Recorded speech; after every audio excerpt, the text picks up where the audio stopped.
Well, good morning. And before I begin this morning, I would like to share with you something that a friend of mine sent me that is very important.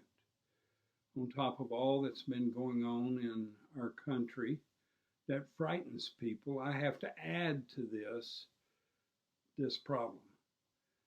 My friend emailed me that we need to try to ban a very dangerous chemical that's been seeping into our wells in the UP. Now I'll read what he said. I've also prepared a sample letter that you can copy and send to your representatives to assist in banning this. The scientific proven evidence of why the hydrogen monoxide should be banned is as follows, and it's scary. You see, the hydrogen monoxide can cause severe burns while it's in a gas form. It's commonly found in tumors, acid rain, and many other places. It causes excessive urination and bloating if much of it is consumed. This chemical is able to kill you if you become dependent on it and then experience an extended withdrawal. It kills countless people annually. And there's an excess amount found in various places here in the UP. People even pour it out on the ground where it seeps down into the aquifers and can be consumed by humans. I don't know why EGLE hasn't done something about it before now. Please write your representative to have them put pressure on the FDA or the EGLA to ban this dangerous substance. This is the way mainstream media works, so their ratings will go up. Well, I hope you saw the humor in that, and even though it is kind of sad that that's the way our mainstream media operates. But today I want to share something in way of a sermon. We're going to have a video here in just a second, a cute little video, by the way. But I want to share with you concerning fear and uncertainty. And that's the title of the sermon this morning. So enjoy the video. Israel refuses to enter the land. God led the Israelites to the edge of Canaan, the land he had promised them. It was time for the Israelites to enter the land and conquer it. But first, God instructed Moses to send 12 spies to walk through the land. The Israelites had never been to Canaan. God wanted them to see what it was like. Moses obeyed God and chose one man from each of the 12 tribes of Israel. Go through the wilderness and into the hill country to see what this land is like, Moses said to the spies. See if the people are strong or weak, many or few. See if the cities are big or small, and whether they have thick walls around them. Look at the land. Does it have forests? Does it produce a lot of crops or just a few? Bring some of the crops back with you. We want to see what kinds of plants grow in the land and how big the crops get. The spies were excited to see the land God had promised them. Let's get going. I can't wait to see what God is giving to us. The spies walked from the south all the way to the northern part of the land, watching the people and keeping track of what the land was like. Their trip took 40 days. Look at the size of these grapes, the spies said as they entered a place called Eshcol. Get a pole to put this bunch of grapes on so 2 of us can carry it. The bunch is too big for just one man to carry. You think these grapes are big? Look at the size of those people, the spies must have said in disbelief as they saw the people of the land. They look like giants. The spies continued their journey through the land and returned to Moses to give their report. This land is everything God said it would be. It is full of lush fields for our animals and good land for our crops. Look at the size of these grapes and the quality of these pomegranates and figs. The people must have rejoiced. What a wonderful land God is giving to us. Well, there is some bad news, the spies reported. The people are big and strong, and the cities are walled and very great. There's no way we can take this land. The Israelites apparently responded to the report with a fearful uproar. They didn't want to fight a war against giants, but Caleb, one of the spies, quieted the people. We can defeat these people. Let's go now. What are we waiting for? Don't listen to Caleb, the other spy said. Those people are stronger than we are. Attacking them would be silly. We also saw giants so tall that we looked like grasshoppers next to them. Hearing this report, the people complained against Moses and the Lord. We would have been better off dying in the desert or in Egypt. We never should have left Egypt. Why has God brought us here only to cause us and our children to die by the sword? Let's select a new leader and go back to Egypt. Moses and his brother Aaron fell face down before the people. Joshua and Caleb tore their clothes and pleaded with the people. We saw this land flowing with milk and honey. It's a good land, and God will bring us into it. Don't rebel against God, and don't fear the people of this land, for their protection is gone, and the Lord is with us. The Israelites became so angry at Joshua and Caleb that they wanted to stone them to death. At that point, the Lord's presence appeared in the tabernacle. "How long will these people reject me?" God said to Moses. "I will strike them all dead and make a great nation from you, Moses." Moses said, "What would the Egyptians say if they heard you killed your people? Other nations will think you are a weak God and can't bring your people into the land. Instead, forgive the Israelites according to the greatness of your mercy." "I have forgiven the people," the Lord responded. "But because of their complaints against me, I will not allow them to see the promised land. They will wander for 40 years, 1 year for every day the spies were in the land. Everyone 20 years old and older will die in the wilderness. Only Joshua and Caleb will live to enter the promised land because they trusted me and wanted the people to enter the land." When Moses reported this to the people, they were very sad. The next morning they got up early and went to the top of the mountain. "Here we are, Lord," they said. "We will take the land that you promised to us. We have sinned against you." "Do not enter the land and try to fight the enemies," Moses warned the people. "Because you didn't trust him, the Lord is not with you. You will lose the battle and die." The people ignored God's commands again and left their camp to fight the Amalekites and the Canaanites. But the enemy armies defeated the Israelites and drove them back. After their defeat, Israel didn't try to take the promised land. They had no choice but to wander in the wilderness for 40 years, just as God had said they would. The Israelites didn't trust God. They feared the giant enemies instead. Then they disobeyed God by trying to attack when God told them not to. God is always worthy of our trust, even when He asks us to do something hard. God wants you to trust Him with all your heart.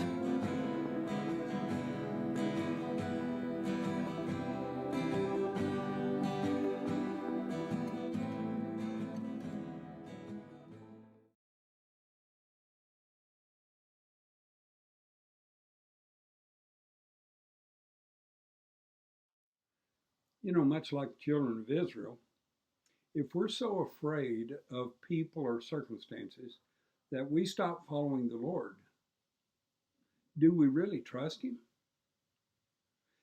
Have we doubted His plan, His power, His promises? Well, let me share with you what we should fear. First of all, I want to share a little illustration. There was this lady, Mrs. I'm a Terror. She was chasing her husband through a crowded zoo, waving an umbrella and unleashing insult after insult like guided missiles right at him. Her perspiring and When did husband sin that the lock on the lion's cage was undone? Ran over, yanked it open, jumped inside the cage, slammed the door, pushed the astonished lion hard up against the bars, and peered over its shoulder. His frustrated wife shook her umbrella, shuddered with anger, and finally managed to explode. Joe, you come out here, you coward. Well, I hope you can see the point of this story. Just like the people of Israel that we read about in the book of Numbers. Joe, just like them, was confused about whom he should really fear.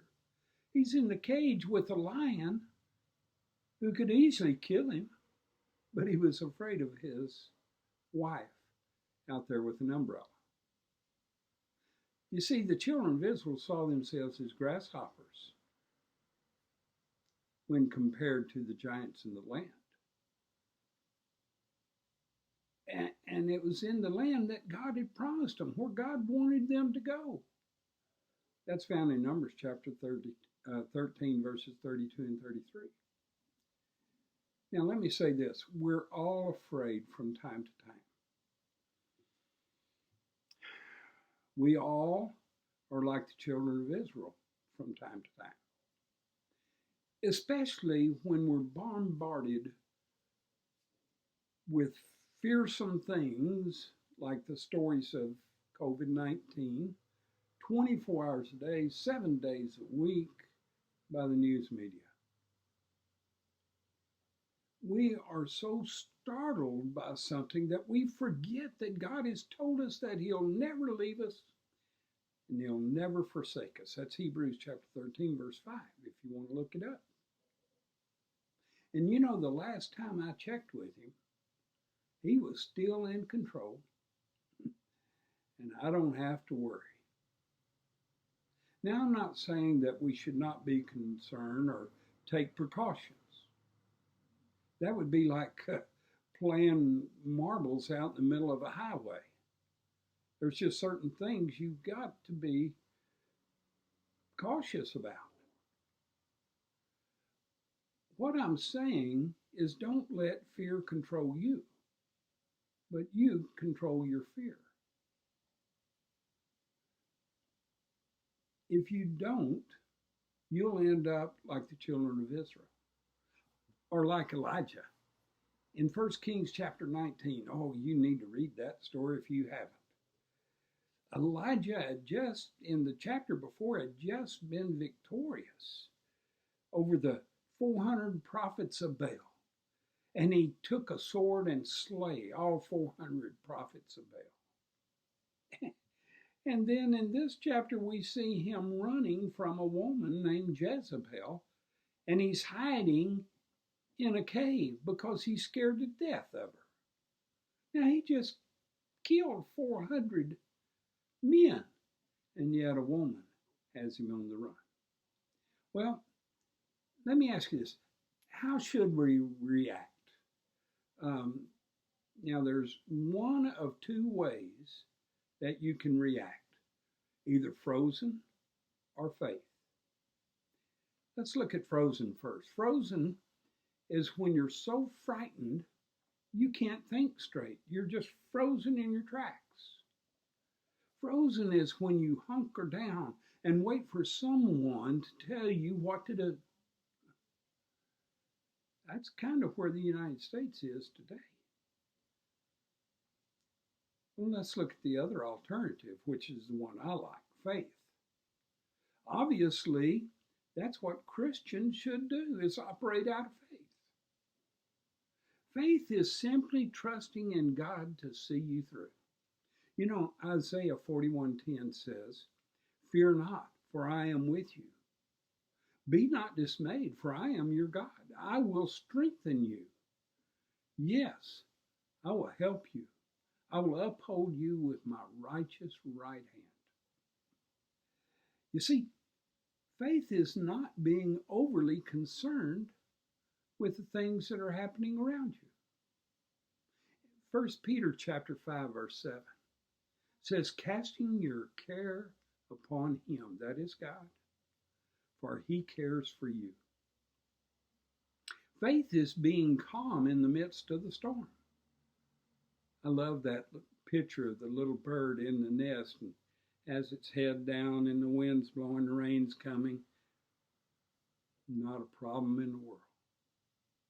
You know, Psalm 56 verses 3 and 4 says, whenever I'm afraid, I'll trust in you. In God will I praise his word. In God I have put my trust. I will not fear. What can flesh do to me? You know, another area in the scripture says, if God's for us, who can be against us? Now, I believe God is allowing this COVID-19 virus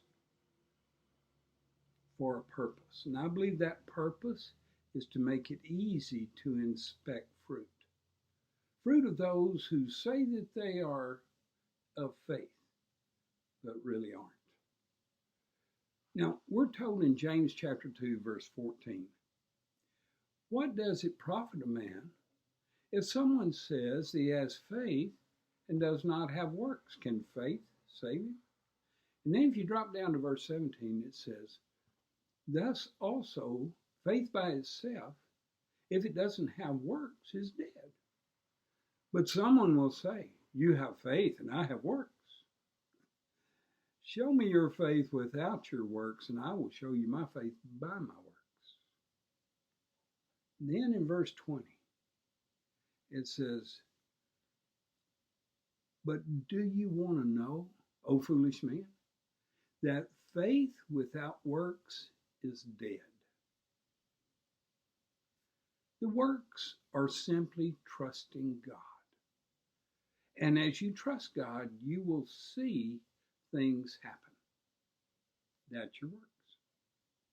Many who trust God for eternity won't trust him to keep them safe. That's kind of an oxymoron, isn't it? Listen, let's look now at who we should trust. First of all, let me tell you who we should not trust. We should not trust the world system. You know, 1 John chapter 2, verse 15 and 16 gives us a vivid description of what I'm talking about when I say the world system. It says, do not love the world nor the things of the world. If anyone loves the world, the love of the Father is not in him. For all that is in this world, the lust of the flesh, the lust of the eye, and the pride of life, is not from the Father, but it is from the world. The world system controls the mainstream media. The world system controls the government and other things of that nature. All the things that people in the United States seem to be looking toward instead of looking to God. You know, we're told in Proverbs chapter 3, verses 5 through 8, trust in the Lord with all your heart and lean not to your own understanding. In all your ways acknowledge him, and he'll direct your paths. Do not be wise in your own eyes. Fear the Lord and depart from evil. It will be health to your flesh and strength to your bones. Ooh, get that? It'll be health to your flesh and strength to your bones. I don't worry too much about my health. God takes care of me. I'm just placing my trust in him. You know, nothing ever takes God by surprise. He knows your future. He knows my future. And by the way, you won't die until he's ready for you. And the flip side of that coin is if he's not ready, you're not going there. But if he is ready for you, you can't prevent it. You can wear a mask. You can stay hunkered down in your house. It doesn't matter. When God calls for you, you're going to die. Now then, let me ask you some questions. Are you letting fear control you? You see, God didn't give you a spirit of fear. If you've trusted Him and He's the Lord of your life, He did not give you a spirit of fear. 2 Timothy chapter 1, verse 7 says, "For God has not given us a spirit of fear, but of power and of love and a sound mind." Maybe you need to just readjust your thinking. You know, Matthew chapter 10, verse 28, Jesus says, "Do not fear those who can kill the body, but cannot kill the soul, but rather fear Him," that's God, "who is able to destroy both soul and body in hell." In the Old Testament, we see in Isaiah 35:4, "Say to those who are fearful-hearted, be strong, do not fear. Behold, your God will come with vengeance, with recompense of God. He will come and save you." And in Proverbs chapter 29, verse 25, it says, "Fear of man brings a snare." Now listen, "But whoever trusts in the Lord shall be safe." Fear will cause you to think illogically. I believe that's what's happening in America today. Just like with the children of Israel there at Kadesh Barnea, when they were supposed to go over and take the promised land, but ended up wandering around in the wilderness for 40 years till all of that generation died off. I want you to think about this. More people die each year from cancer than die from COVID-19. Cancer, in the last statistics, 2019, cancer took 609,640 lives here in the United States. So far, which has been about 8 or 9 months, COVID has taken a little more than 137,000, 38,000. That's a fifth. You need to understand. Well, maybe it's a little more than that. But God is in control. And next week, unless the Lord changes my thinking, I'm probably going to share with you a little more about why God causes bad things, or what we perceive as bad things, to happen to good people. I'm asked that question often. Well, until next week, stay safe, and God bless you. Trust in Him.